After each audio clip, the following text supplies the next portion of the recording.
few things I want to point out. Right over here, these are your colors that are available to you. You'll notice that above each color there is a letter.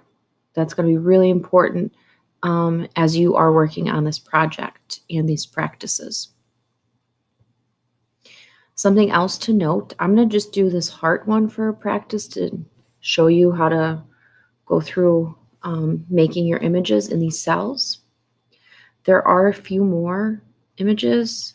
You have to click on the tabs at the bottom in order to see those images. And then the last one, create your own. You just have a big workspace. Make whatever you want here. You can make a few small things. You can make one huge image. The more you practice, the better you're going to do on your project. Okay. All right, so let's go back to the heart. I'm going to start out by doing the black outline. And you'll notice on these, there are numbers on the left-hand side as well as along the top. Think of this as like if you're doing a grid or something for math where you're mapping out your plotting points. So very similar to that, I'm going to go 4 over, 2 down, and I see that that's where this corner starts. So I'm going to go over here, 4, 2, and that's the box that I'm going to be in. I'm going to keep the colors on my practice the same as this one. If you want to, you can change up these colors, but it should be somewhat similar where it has a shadow and a highlight. Right, so I'm going to do a black outline, and I look at the color black, and I see above it is the letter A. So in this spot right here, I'm going to type a letter A, and then I'm going to use the arrow keys on my keyboard. As soon as I move out of that space, you'll notice the color changes. So I'm again typing the letter A, and then I can see it goes over to 6. So I'm still in row 2, column 6. I'm going to type one more A.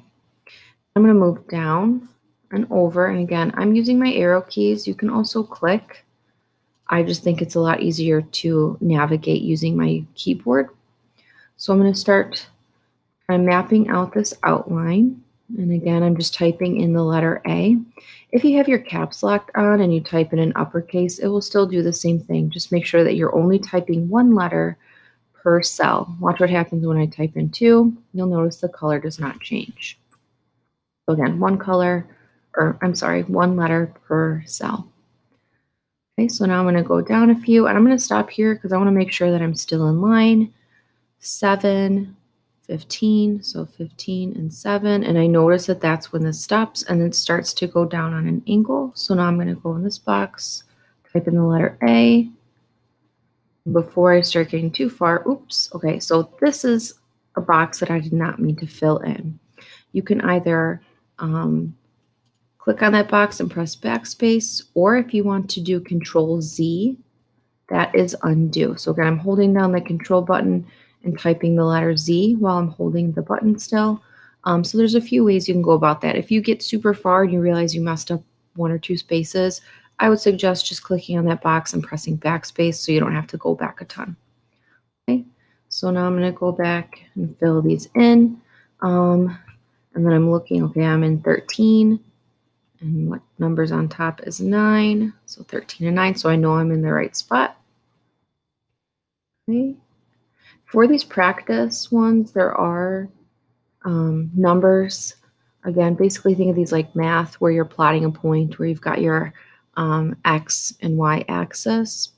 For the create your own, you'll notice that the only numbers are the ones that are on the Google Sheet itself. When we're doing the project, there's not going to be, numbers along the top unless you want to write them there or type them in, and that makes it easier for you. But it is going to be just kind of your own imagination running wild. But for the practice, there are the numbers just to kind of get you familiar with how to use this as a way to make images. So now I have the outline done.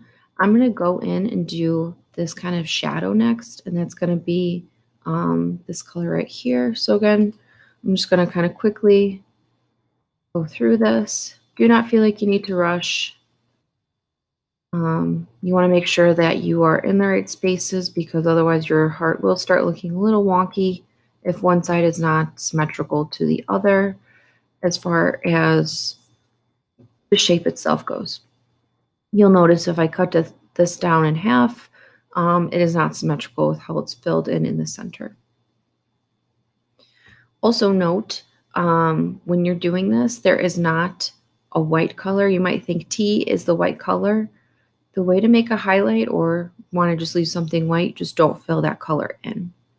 So next I'm going to fill in this red color, and I've got the letter E. So I'm going to type in E. I'm going to do a few more spaces, and then I'm going to show you a cool shortcut. Okay, so let's say I know that I've got a bigger area to fill in.